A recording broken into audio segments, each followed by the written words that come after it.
Септември ќе биде месецот на голема дигитална радост. Apple Pay доаѓа во Македонија. Конечно, ќе може да платиме со допир на телефон, токму како во рекламите.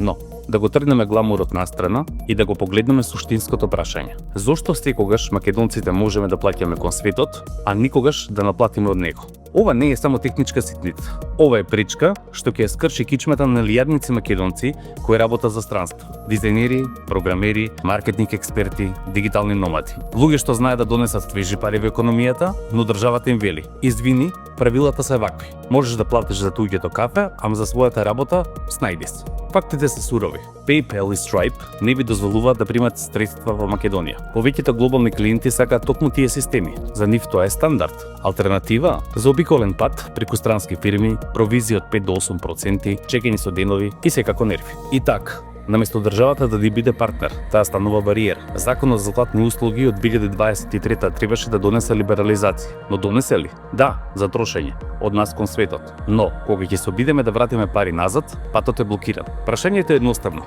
До кога ќе ги казнуваме луѓето кои не заминале физички, но со умот и трудот се надпреваруваат на светскиот пазар? До кога ќе ги туркаме креативците да отвораат фирми во Делавер, да работат преку посредници и да ја кријат заработката за да не изгубат на провизии?